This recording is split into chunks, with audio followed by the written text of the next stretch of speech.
two super cycles. The StableCoin SuperCycle and the MemeCoin SuperCycle. I've been thinking about them. I've made many videos on them. The MemeCoin SuperCycle is obvious. I've covered that extensively in 2024. And with that, we'll play some Pumpy G music. MemeCoin SuperCycle, huh?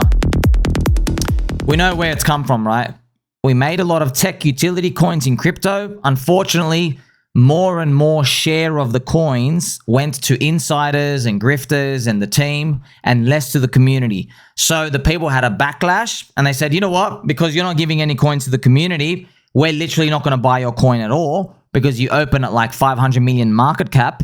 We want to start from zero and get rich along the way, just like early Bitcoin did. So what they now do is they just launch a bunch of meme coins, JPEGs, and everyone's like, you know what? Let's just see whatever happens, okay? It all started with Pepe and then Ticker Bitcoin and Mog and all these other things, and we grew into that, okay? And then obviously people's timelines got shorter and shorter and shorter. Then you got the pump fund JPEG casino trash, okay? But that's pretty much what happened, MemeCoin SuperCycle, for people to believe. Then we have, as well, friends, we have the StableCoin SuperCycle. The StableCoin SuperCycle, it's apparent because this whole cycle, man, stablecoins are really growing. Tether's growing. Tether makes $6 billion a year. Binance USD, man, it's so relevant, the SEC had to take it down. Ripple released their own stablecoin, RLUSD. Everyone's got their own stablecoin, okay? But I want you to understand why. Why does everybody want that stablecoin? Well, they want to take people's money and then invest it into treasury bonds and they want to keep the yield. Also, Donald Trump's World Liberty Finance, they also released their own stablecoin, USD1, $1, right? Obviously, we have a future speculative stablecoin, which is very inflammatory, but it is what it is, okay? With these stablecoins, remember, the whole purpose of having them is that they solve crypto's $1 trillion problem. That's a term I made. Also, you are my friend, catching with the Pokeball every day. So crypto's $1 trillion problem is, what do you do in a bear market? Yeah, how do we keep people in the freaking crypto industry during these nuclear winter Holocaust wipeouts? What do we do? How do we do it? Well, everyone's trying a lot of stuff. They tried yield, they tried trading, they tried JPEGs, they made it harder to sell, lock people up. Doesn't work. Doesn't work. It seems like we have to go to the very, very short end of the risk curve. So what I'll do now, friends, I'll just show you a quick chart, if you allow me to. Remember, when you're looking at the risk curve, right? You have, remember, like the risk curve looks like this. Yeah, this is zero risk. This is like, 100 units of risk. This is probably like stocks, right? And then up here is probably like BTC. Up here's like ETH, right? And then all the way at the end is like your memes, yeah? So here's the thing though, your stable coins, man, think about it, like stable coins, man, they're like, they're all like down here. Yeah. They're literally all the way down here. So if you just remove stocks for your risk, just do crypto only, your stable coins are down here. They're literally to $1. But you get no return, right? All you get is, so this axis here is return. Yeah. RET for return. So you have more risk and more return up here. And stable coins, you get like, a couple of percent. So we have been building everything out here, and now you got this StableCoin SuperCycle. So people are trying to figure out, how do you profit from these? Well, that's what Tether does, yeah? Tether gives you no yield. If you're holding Tether or USDC, you're a cuck, okay? No apologies. You're just a straight cuckold. You're giving them your money. They buy the government bonds. They keep the government bond yield. They give you nothing. You're losing to inflation. But there's a big product market fit in crypto for it, because crypto drops so much. It drops 90%. You don't even care about the yield. The fact that you're in a stable coin, the life raft is so beautiful, like everyone else is dead. So who cares if you're earning 2 or 3% yield? Everyone else's bags are down 95%. So your effective purchasing power, just being in the stable coin, it's up 20x from the top. And everyone's like bleeding and heavy and painful, right? But that's why I think this cycle, we're going to see both extremes filled out. The MemeCoin SuperCycle, people just buying stuff because of whatever, and the StableCoin SuperCycle. Now, StableCoin SuperCycle, does that mean we release our own stablecoin? Well, good luck. Just saying good luck, because there's a lot, and why do you even need one? It's just at $1, right? That's where pDAI comes in, okay? If the prophecy is true, if the Pulse Chain pioneers succeed in building out the juggernaut system of Pulse Chain DeFi, if it does work out, My gosh, what a story. What a story if it works out. By the way, no crying in the casino. So like the idea potential is huge. So the idea is if you hold pDAI in a bear market, you keep holding it, you earn your little yield, and then you can DCA buy, I guess, the Pulse Chain core coins over time, but you stay within the system. You don't have to bridge out. Because that's what everybody does. In the bear market, no one sells at the top and leaves, right? Only like 2% of people. After the drop drops 90%, then they click sell and they leave and they bridge out. Yeah? But what if there was a stable coin of people just holding there? What if there were like 100,000 people who had an allocation to some stable coins, your native decentralized stable coin in the ecosystem, and they're earning yield? Interesting. No one's ever done that before.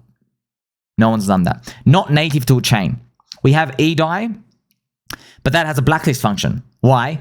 Because, okay, pDAI doesn't specifically itself, but 40%, I think, of the collateral is USDC. And that has a blacklist function. So if Circle really wants to do, if the government really wants to do, I'm not joking, it's literally one phone call. They can literally disable all the USDC in that pool. Goodbye, pDAI is no longer backed, fully backed. See us. That can happen overnight. That's why I believe, friends, of course I believe, we need a non-blacklist function decentralized stablecoin in crypto. We do need that. You know what? There are some. But once again, sorry, bro, you got $90 of liquidity there. Okay. Also, maybe the Pulse Chain pioneers have a word to say about that one. Maybe there might be a billionaire who might be a maverick, who might be so contrarian that they actually need to build out this decentralized stablecoin to accommodate for him. Maybe. Right? Pulse Chain. Just think about it. We are the new cypherpunks, friends. I want to play some angel music. For you, I'm going to spin the helicopter hat. Because we are going to make it. Spoonie's still here. Are you enjoying the bull market? Dare I call it a bull market, right? But I didn't think we'd get this far. I was hoping we'd go up. But we're still going to make it, friends. How many times have people in this cycle said it's completely over? Many times. I know we feel it, but man, like, it's just a believer cycle, man. It's a believer cycle. I want to share with you this funny picture, okay? Denial. My investments are with great companies. They will come back. This is obviously Bart Simpson with Krusty the Clown, okay? This is part of the Wall Street cheat sheet, okay? My investments are with great companies. They will come back. So what happens, friends, is when these things usually occur, the cycles appear, you have people starting to doubt. Yes, I said it. Doubt whatever they're holding. Because they're like, hey, what am I even not holding, man? What's actually happening? Is when red candles appear, that happens, okay? Also, conversely, when green candles appear, people are like, hey, why didn't I buy more? I should have been bullish the whole time, right? Shout out to Sami Fan Token. This is Crypto. Chris, what if? So this is one of his JPEGs. I think he paid 500K for this CryptoPunk out here back in 2021. It's because they said this is the Bitcoin of NFTs. And they're getting it. Interesting. So the Wall Street cheat sheet, friends, it is very interesting, especially in the context of crypto, wondering where we are right now. And I always like to think about these narratives and how we're traveling out here. I really do believe, like, these things, friends, we run in these mini alt cycles and stuff out here. You know when denial is? My investments are with great companies. That's the capitulation part. And every time we're going to go down, you're going to see people do the denial part. They're like, oh, you're bag biased. No, it's over, but you haven't woken up yet. They're going to keep saying it over and over and over again. They're going to be saying, you're in denial. But actually, the denial part comes when, like, everyone's in and no one wants the thing to go down. Yeah? Bull markets die on euphoria. They do. Business ISM. Come on, Habib. Business ISM. You'd never tick the 52. You've done 29 months below 52. 29 months. The highest one on record was in 1980. It did 39 months. And that was 1980. I had to go back 45 years. And the GFC was so bad that Satoshi made Bitcoin. Thank you, Mr. Satoshi. But that was only about 18 months. So we are 11 months longer with the business ISM below 50. That, you know, it was like 11 months longer than the worst period Satoshi ever saw. And he's like, oh, I got to make Bitcoin, right? Okay, so many people, friends, are saying denial. Well, I hope that we have a period of one day where we're seeing the ISM go 52, 53, 54, 55, and then we repeat the cycles of the past before. And then all those people who are saying denial, they finally get in because they just can't take it anymore because you're just winning so much. We really didn't do any much. You just kept holding. Okay, MemeCoins SuperCycle, StableCoin SuperCycle. They are the perfect match. Like two testicles, like two ovaries, the yin and the yang, the black and the white, the red and the green. up and the down. Yeah, it's perfect. Because your MemeCoins SuperCycle, full risk. StableCoin SuperCycle, almost zero risk. You're just here for the yield. I wonder if Witchhead